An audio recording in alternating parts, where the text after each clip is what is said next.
Hi, everyone. I'm Natalie Gochner. You are listening to Both Sides of the Aisle, and I represent the political center and have on the political right in studio Senator Dan McKay. Oh, it's good to visit with you guys again. Nice to be with you, Dan. And on the political left, Shireen Gorbani. Hello, and hey, listeners. So glad you're with us. We've been talking, right, as the program gets started here, about how I really like this President Sheinbaum in Mexico. Okay, tell us what's standing out for you. What do you love? I hear she has an 80% approval rating. Yeah. And every time our president-elect says something that kind of gets under her skin, she's got something to fire back that I think would get under Donald Trump's skin. Yeah. Her latest is, as our listening audience might remember, he talked about calling it the Gulf of America instead of the Gulf of Mexico. And she's, looking back and saying, well, let's just call it the Mexican America. And, drawing back to the 1607 Constitution of Mexican America. I mean, she's clever. Yeah, she is. I think it's also going to be a really interesting time given the stepping down of Trudeau in Canada. What seems to be a really powerful moment arise for her politically, certainly, to see these kind of different environments playing out at both of our borders when it comes to a style and dealing with Trump, but also dealing with really serious questions around economic trade, around national security. So I will be curious to see how things are going. But we did note that Mexico is sending a contingent of firefighters to Los Angeles, and I do think that's classy. I think that's wonderful. I'm grateful. Yeah. It's an interesting time. Dan, those ties between California and Mexico run deep. Deep. And, it's always, so it's good in a lot of ways to see that there's still the ability to collaborate, despite the fact that, the two leaders of the various countries, they may not see eye to eye. Yeah. But when you get down to where the rubber meets the road, I did think it was great that they sent, firefighters and not equipment because, most states that are sending equipment, stuff's getting stopped at the border for safety inspections and that kind of stuff. Yeah. To pass California emissions and all these other things. So they've actually sent some stuff. So for firefighters, that's been debunked. The firefighters have been able to cross over. But funny nonetheless. Misinformation's hilarious. No, actually.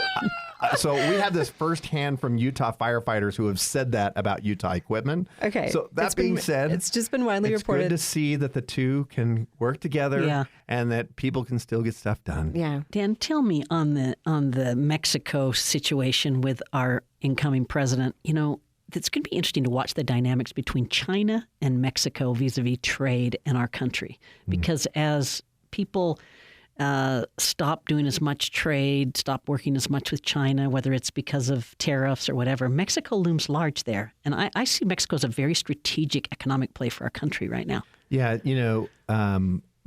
Ulysses S. Grant, this goes way back, right? For back to 1607 with Sheinbaum, we can go a little more current. But Grant 1870s? We can go to 1870s, post-Civil War presidency. But, Ulysses S. Grant wanted Mexico to be part of the United States at one point. And there was a whole dust-up over the Dominican Republic during his presidency about them actually being part of the United States as well, like Puerto Rico and others, and the Virgin Islands. And so instead of that dust-up, that little concern he had there, it ended up not making Mexico part of the United States, which probably was good for Mexico. But you look at the balance of like these long-term trade relations and how those things are going to impact China. And then you see Venezuela, you see Maduro, who's still, poking at Trump on the other side about why don't we go reclaim Puerto Rico, right? And kind of goading Brazil into doing something like that. The dynamics of China as it interplays with trade and the entire basically south of the border relations is going to be probably the biggest story economically for the next 4 or 5 years. Keep an eye on it. Shireen, it's Senate confirmation time for the incoming cabinet for Donald Trump. It looks like real early up will be the defense pick, Pete Hegseth. Yeah. And then not far behind that will be the Secretary of Interior nominee, Doug Burgum. Yeah, so two contrasting picks there, by the way. Two contrasting picks. One I support, one I'm sort of like lukewarm on. Yeah, tell me how you can get to lukewarm on Pete Hegseth.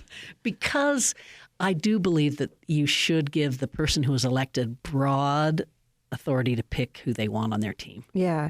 So clearly we have in this country not a real problem with folks who have been accused, often credibly, of rape, getting into positions of power. So that is I guess not something that we're going to consider here. She's giving you easy stuff there, Dan. I would say that what's difficult about this is, I think, when I think about the kind of radicalization that I'm worried about in the United States military, when we think about the recent attacks that we've seen domestically from folks coming out of Fort Bragg, when we think about the rates of sexual violence that women in the military experience, I think there are many reasons that I would find this person unqualified. But I would also say I do think people deserve a hearing. I hope that is one that is done with a thorough eye towards what are the actual professional responsibilities and background that we would want someone to have coming into these roles. As snoozy as I find Doug Burgum to be, former governor now at this point, I guess, of North Dakota, or still, I guess, I do think that that's a person who brings a professional background that feels like more of a fit for the role. Yeah. Ideologically different, but has a true expertise and has spent time in the industry. Yeah. Dan? I think all of these appointments are out of the box. They are not people that are, there are a few exceptions, obviously, but I think it represents what I think Trump is figuring out from the election, which is Americans, there is a growing frustration with Washington, D.C., and with their spending habits and with their growth and the growth trajectory of what Washington is doing. They'd rather those decisions be made at local levels as opposed to being made at the national level. And then you inject that with federal mandates for, policies that go back and forth between, you got a Republican president and the initiatives changes. And so the local government has to turn on a swivel to deal with that. And then a Democrat takes over and you have to turn on a swivel to change to meet those policies, and trying to have a project that is like continuous and actually able to be implemented. We saw 10 years ago, California is the prime example. 10 years ago, all the voters voted to come up with a giant bond to help solve some of the water infrastructure needs, okay? And because government is so difficult to deal with, not only in California, but also in D.C. as it relates to some of these projects, because the Army Corps is involved, you've just got a difficult regulatory environment for people to be effective. And I think everybody's kind of frustrated with everything being done in D.C. and not having some of this control at the local level. And so the mandate, I think, if President Trump has one, it is break this thing up, change the way we're doing business. Yeah. So last week I was at lunch with a good friend of mine, and she's pretty excited about the Trump administration. And she said, Natalie, it's not going to be as bad as you think. And you know what? I want this incoming president to succeed, and I want the theory that Dan just spelled out to work. Like, I want, where we need reforms in the federal government, I want them to happen. It's just not my style, the way this incoming president goes about it. But I'm rooting for him. Okay. I hope you are too, Cherie. You know who I'm rooting for? I'm rooting for the American people. And I think at the end of the day, we deserve a functional government, whether that's at the local or at the federal level. Certainly at the state level, it's important down to your city government. You want it to function well. I think you want people who enter public service to have a orienting core around, I would hope, altruism, justice, truth, building a better future. That's not how I see the Trump administration or Donald Trump. I see Trump as an authoritarian who's quite interested in his own power, which is why we're hearing things like talking about purchasing Greenland and all this other stuff. When in the end of the day, what I think we're going to get are more tax cuts for billionaires. I read a fascinating cover story in The Economist magazine where it talked about how the incoming administration has 3 camps of people that it has to keep happy. And one was the tech bros. We know who they are, the Elon Musks and so on. The second is the MAGA core. And then the third is the actual conservatives. Yeah, and trying to keep all those. Yeah, and all 3 of them have different interests. And, if you think of immigration or different things. So it's going to be quite a test of democracy. Yeah, I feel obviously slightly different than Shireen as far as just authoritarianness. That word gets abused way too frequently, right? I just look at the grand scheme of what needs to be done, and Americans are tired of being so driven from Washington, D.C. and their local lives being influenced from Washington, D.C. I think, and we see this playing out all over the country.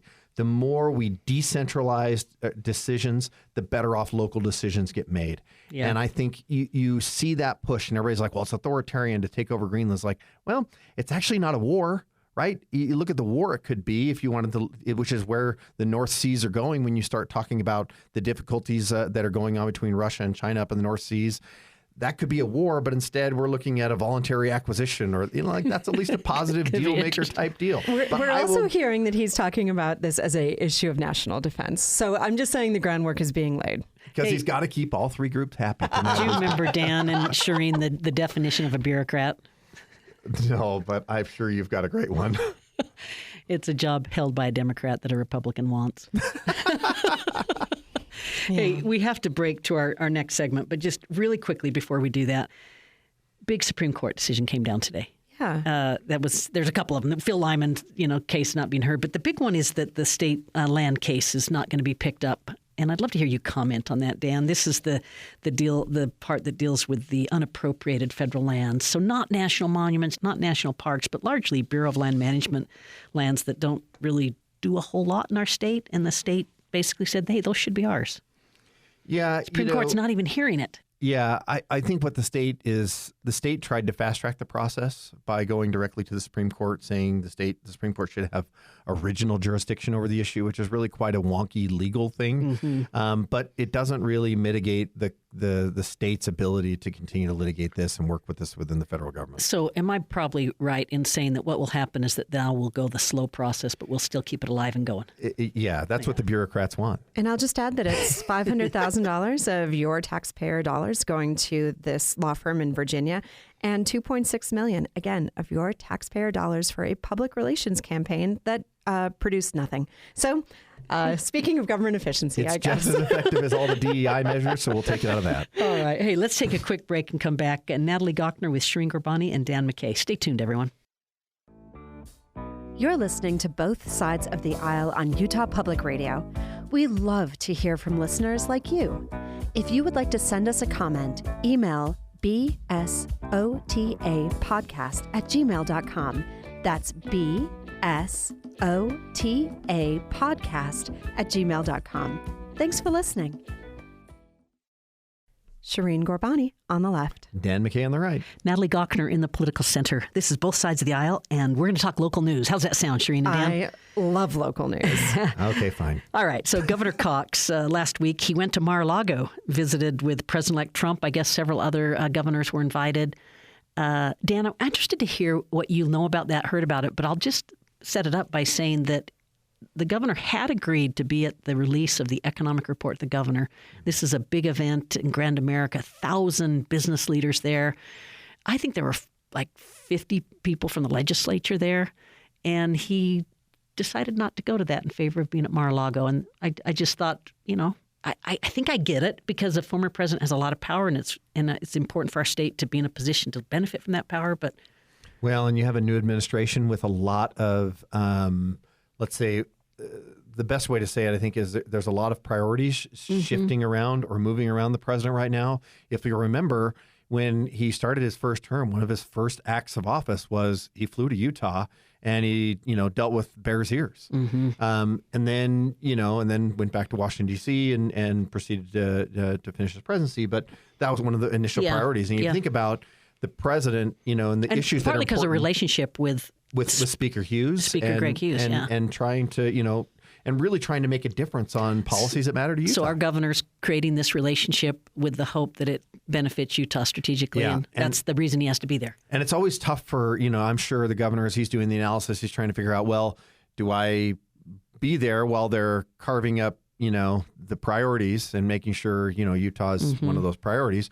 Or do I be at home and make sure that I'm there for these important economic relationships? Shireen, when I worked in Washington, I always felt discriminated against being a Westerner. Oh, yeah. Because I had such long travels to be there. And I'd watch as some of my colleagues would head home for the weekend, to be with their kids or whatever, and they'd just take an hour train drive or, ride or whatever.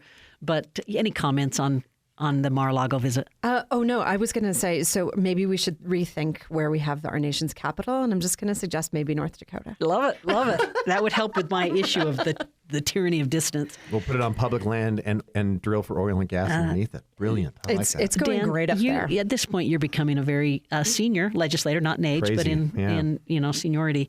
And you chair a pretty powerful committee, Rev and Tax, as we call it. The budget dominates the session, and lawmakers are setting aside $200 million for another tax cut. Yeah. What insights can you share with us? Well, what we have learned is that, cutting taxes and in right-sizing government is the right thing to do. We wish D.C. would follow our example to do this, but it's harder. We've seen a very, careful and slow, methodical way to take the tax rates to where they are from where they are to keep us competitive in the global market, or at least in the national market.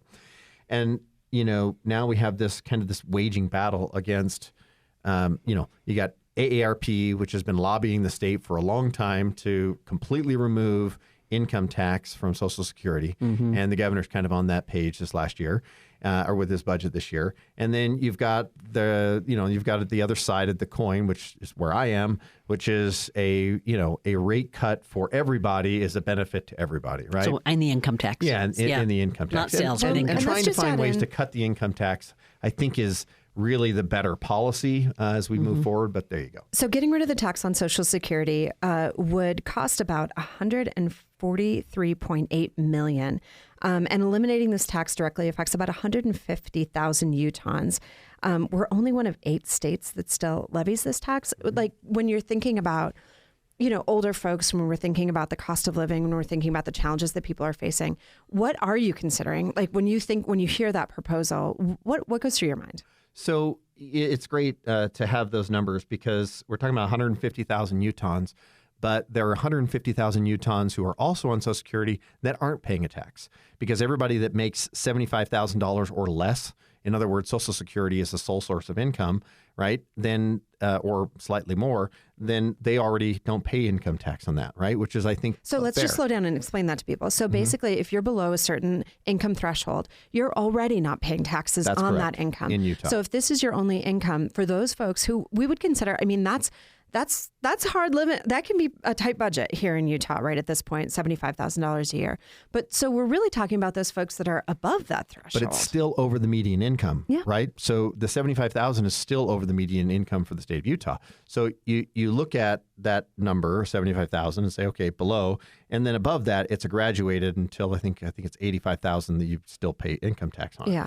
The problem is if you give a tax break for people that are making $75,000 or more to completely exempt it for those, $150,000, you leave everybody else who's still making below the median or at median income paying higher taxes. And remember, the only thing you need to do to qualify for Social Security, turn 65.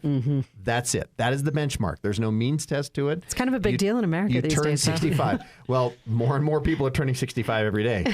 But that being said, so it's always this difficulty between policy of, a broader base where you get more taxpayers but lower the rate versus you start carving out and making special exceptions for political purposes. Dan, I realize that, depending on credits and exemptions and things, that the tax base changes dramatically. But I worked in state government when our top tax rate was like 7.25%.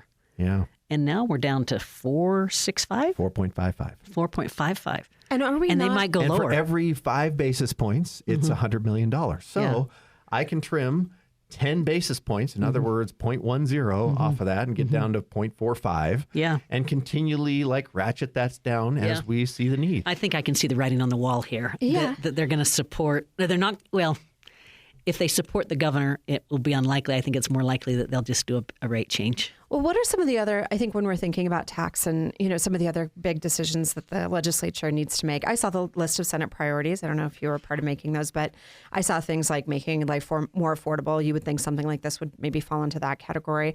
I also saw increasing support for schools and educators. I saw water. What are some of the things that you're hearing about? Maybe some things that haven't been, I know you don't want to probably share a lot, but things that haven't been released yet, people should be looking for that you think are going to improve the lives of Utahns. Well, I think you'll see continued support for both our public employees and for our teachers and public safety. I think we'll see continued support there. And believe it or not, super happy to hear that. Yeah, and they're great people. The interesting thing is it is harder and harder to give above market raises or whatever it is, just because of how expensive it is, right? And it's an important sector, and treating one differently than the other isn't very popular. And so, getting everybody and taking care of everybody, I think, is an important, piece of the puzzle.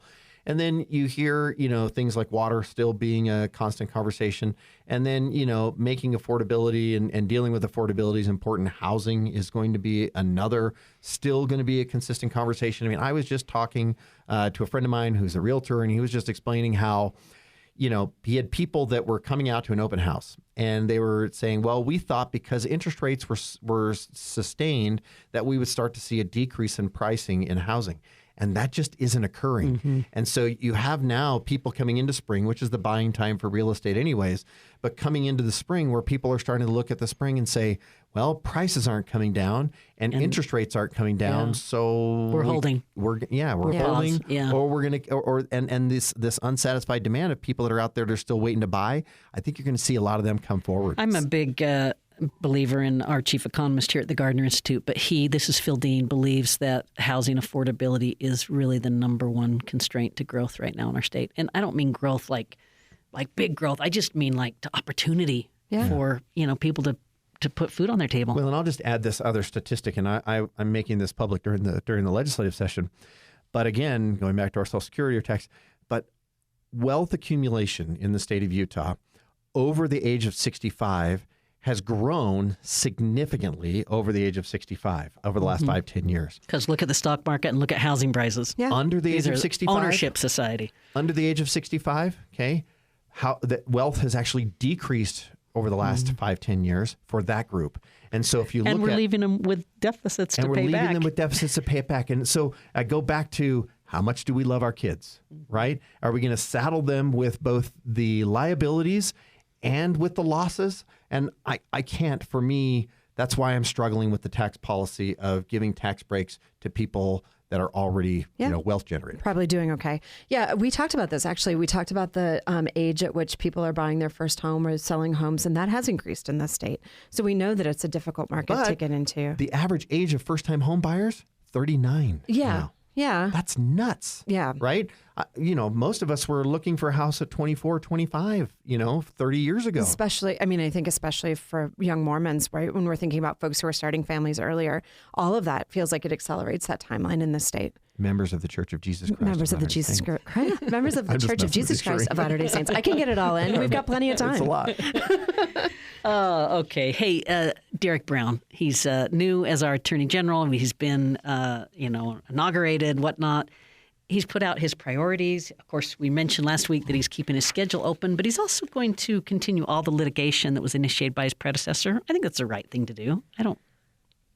For now. Yeah, I guess maybe I need a refresher, but this wasn't just something that our previous Attorney General was, engaging in. This came out of work that was happening in the legislature and concerns right-headed or otherwise out of our governor's office. So I feel like there's a political alignment for these to continue. I don't know, Dan, what would you say about that? Yeah, and when you're new, the last thing you want to do if you're new into an office is you want to show up and start slashing things, right? Yeah, I totally agree. So this just shows, I think, Derek's just a better keep the manager. Momentum of the good things that are happening and move from there. So that's all really good. Dan, just while we have you here, what are a couple of highlights that aren't in the media but that we should be thinking about for this session? I mean, everybody's saying, water and energy and things, higher ed, but what's a gem for our listeners? Well, if my bill passes, we are going to actually change the APA style guide so that Utahns will be spelled UTAHN instead of UTAHAN. This is so for Dan, academics. This is so Dan McKay. I'm pretty into this. This is so Dan McKay. Good for you. Did you come up with this idea yourself? I actually was working with Quinn Monson down at BYU, and he was talking to me about how difficult it is to get this cited properly. I've done work with, say, American Affairs, and you turn in Utahns without the A in it. And they correct it, and you're like, okay, whatever. I'm from Utah. Yeah. Yep, there you go. So that's one of the odd things that will happen this session. That's a good It'll gem. Be a highlight. Shireen, anything you want to add? I think we've got two, actually three. There are a number of new Democrats that are joining the House that I think are really just strong leaders. They are wonderful people. So I'm excited about some of the new folks that are coming in to represent Democrats in the state in the House. That's cool. Dan, Representative Birkeland resigned. I saw that you actually tweeted about her and that she was a force of nature. And that meant something to me because we said on the program last week, she's a strong leader. Yeah, she really is. Who is this new person? I haven't met her yet. So you caught me a little bit flat-footed. Tiara, I think is her name. Tiara? Yeah, Auxier? She seems like she is going to be cut from the same stripes, it seems, from Kira. And so I think in a lot of ways, she will bring her own leadership strength. That's great. Yeah, she's, campaigned, I think, for this on having blocked critical race theory, I guess, from being in schools and programming. So it sounds like more of the same. Shireen's not happy about that. I just don't think that's a high priority for most Utahns when we're talking about housing costs and the increasing, cost of living in the state and some of the really bread and butter issues. Hey, great discussion with my friend Shireen Ghorbani, Dan McKay. The program's produced by Anthony Scoma. Thanks, everybody, for listening.